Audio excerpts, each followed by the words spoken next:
First things first, I know people are thinking it when they click this, the Batman Who Laughs has a cool design. He looks sick. I'm a sucker for any weapon on a chain, and hiding the eyes of evil characters is synonymous with great visuals to me. But Scott Snyders' writing is rocky at the best of times, and I don't think I've read anything that came across to me more like a writer was forced at Scythe Point to helm a series than this one. For those who don't know, Scott Snyder basically is the Batman writer for DC in the modern day. They'd have plenty of other stories from other writers with Batman as their star, but the mainline stuff with Bruce Wayne's canon story has mostly been him since 2011. My main problem with him is that his stories just seem very much like they're aping movies everyone has already seen at the best of times and made up on the spot at worst. And let me tell you, if you were expecting a 7 from the Batman Who Laughs, at absolute best you're getting a 2. And that's with me completely ignoring the elephant in the room that I unfortunately have to immediately address, that is humour. Humour can have a place in Batman, whether it's utter absurdity from its villains or a brilliant one-liner from the Bat himself. I'm not going to pretend funny has no place in Batman's character when Adam West defined him for decades. It's just that Scott Snyder cannot control himself. In all his Batman stories you can't go 4 pages without an awful joke. I can't stress that not one of them is funny and they are constant. It's probably the most excruciating thing about not just Batman Who Laughs, but the Batman who doesn't laugh as well when he's helming the series. In fact, Batman Who Laughs opens up with a scene purely there to deliver an awful reference. Batman's riding along the highway, chasing baddies in a truck that are smuggling unsavory things in a house, and in order to beat up the villains, he asks Alfred if the houses are penetrable. Alfred says that Gotham should start offering Batman insurance policies, to which Bruce barks, "They do, look it up."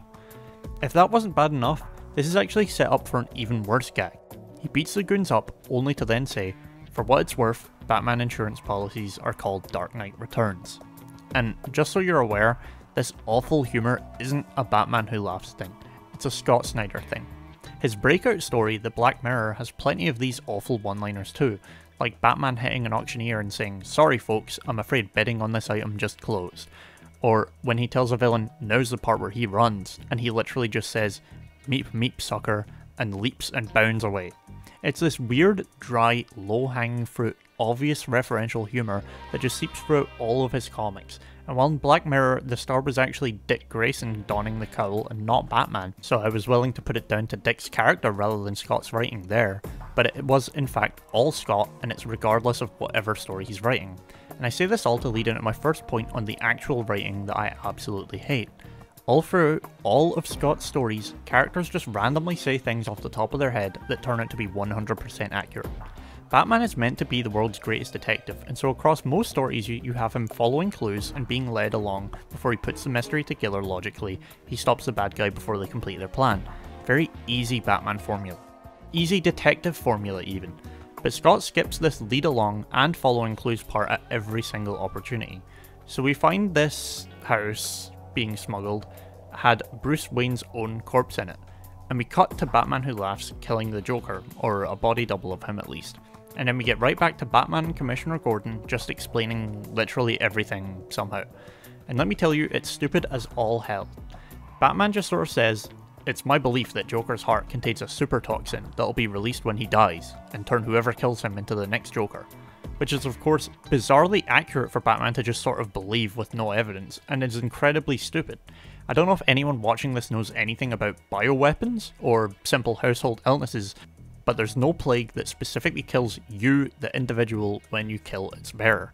Rather than just the closest person, or everyone in a radius, theoretically something like this could be done with nanobots, or a mind slug, or something else ridiculous, which of course Scott could have just written. The world of comic books allows such things, but you're supposed to just agree, nod, and move on after this incredibly stupid statement. Okay, super toxin that only infects one specific person directly. Cool. And just to cover the potential logic hole here, this Batman does say that he's faced the Batman Who Laughs before, so that's how he knows this, but this definitely isn't the Batman that's in the main Dark Knight's Metal event that spawned the Batman Who Laughs, and as far as I can tell, this may as well be considered its own universe. I read a lot more Dark Knights than I wanted to at all for the making of this video, and this really is just Scott saving his own ass. At the end of the day, this is the first time this piece of info is mentioned across any Dark Knight's event comic, and even though this info is canon to the event, this Batman Who Laughs comic turns into its own mini-series separate from the event, which, as nightmarish as it sounds, I would consider actually doing more videos on further down the line, if any of you would consider donating me lots and lots of rum before making me read any more Snyder, that is. But with that tangent aside, it turns out Batman was actually only slightly wrong with this analysis, as Joker shows up, kills himself, and lustily this made up toxin infects only Batman, and not Alfred, who's not only close enough to get a good look at this, but he immediately gets his hand right in Joker's chest cavity to try and save his life, and cover himself in yummy, no longer effective neurotoxin. This toxin is incredibly strong compared to existing Joker toxin, and Batman just completely loads his body up with about as many Joker toxin antidotes as he has arteries, and he reveals that he's bought at max a week to be Batman before he turns into the Batman Who Laughs. We immediately cut to another callback to the Batman insurance gag. I didn't mention it because nothing else of interest happens in that scene, but when Batman Who Laughs kills the fake Joker, the guards are also talking about bat insurance. And so we now learn that Batman Who Laughs is teleporting Bruce Waynes into this universe to kill them, for no real good reason. This scene then sets up this bizarre exposition dump from evil Batman disguised as Harvey Bullock, explaining that the Batman Who Laughs is taking blood plasma from regular Bruce Wayne's so we can infect the water supply with a mixture of his toxin and Bruce Wayne's blood, because the populace's bodies will accept it more if it's got some happy blood and it's not just all evil blood. Not only does he just make this up entirely, but it's so stupid the comic would just be better off without all of the Wayne teleporting. It's so messy and silly and it wastes so much of the reader's time, and I'm already cutting out tons of pages as is. But anyway, moving on from that brain dead statement, we learn about the big plot device of the series. A system Batman has rigged to auto-lock down the city and vaccinate everyone while shepherding them into fallout bunkers called The Last Laugh. It's pretty generic, but I like the name at least. But anyway, Batman Who Laughs kills a bunch of people and then he fights Batman with better techniques than Batman has. So Batman unleashes a secret new fighting style that Alfred and him have came up with called Bam Pow, which is apparently an acronym, but Alfred likes saying Bam Pow.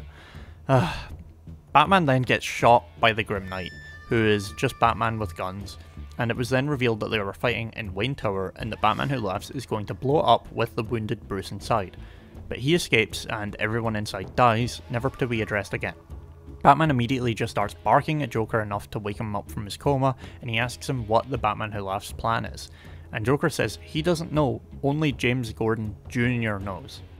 And now for a little bit more snagging off Snyder. James Gordon Jr. was originally made up by Frank Miller decades ago, but saw literally no action until Snyder made up that he was basically disowned by Commissioner Gordon for being a psychopath. And even though he's on meds for it, they of course don't work, and he tried to kill Dick Grayson Batman and Barbara Gordon. It was unsuccessful though, and since it will be brought up later, the Court of Owls is Snyder's other main contribution to Batcanon, and they are a shady, century-old organisation that tried to kill Batman and failed. So, spoilers, but both of these show up in The Batman Who Laughs, and while James Gordon does play kind of an important role, and while it's predictable, it's one of the few likeable things about the story, the Court of Owls is just pure self-indulgence. I think it's pretty telling that somehow everything in this loops back to only Snyder's own work and nothing else. But carrying on, Batman wants Jr. to be a psychopath again and stop taking his meds. He won't, but it probably wouldn't work even if he did. If that belittling of real mental health issues wasn't enough, Batman then just lets 72 people die. Batman with guns pulls a classic gambit and says Commissioner Gordon or the civvies in this plane die. Batman basically goes, hey, just take him, and then we just cut. Neither the plane nor the building of dead folk are ever mentioned again. So there's a useless aside with Batman and Jr. until Joker gets up and he fucks off from the Batcave, so Batman, like any sane person would, responds to this by destroying all his Joker antidote and deciding to go full villain mode. And he puts on Batman Who Laughs' made up helmet, and he will make up what that helmet does after a full, separate, pointless volume about Batman with guns.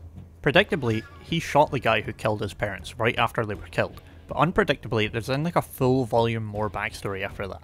Basically, he completely lost to the Commissioner in his universe, who arrested him as Bruce Wayne, disarmed him and emasculated him completely, and so he wants to kill all the Gordons across the multiverse. Lovely art, but you can literally skip this entire volume and miss nothing. So basically, after this, Batman makes up that the visor lets Batman Who Laughs see dark energy, and that the dark multiverse is layered atop this one so we can see which Bruce will be targeted next, which is just nonsense, but whatever. I'm getting bored of explaining all of this crap. Batman and Joker have a short I love you babes, heart heart, XOX talk, and then after they make out, the Joker promises that once Batman becomes evil, he'll shoot him in the head.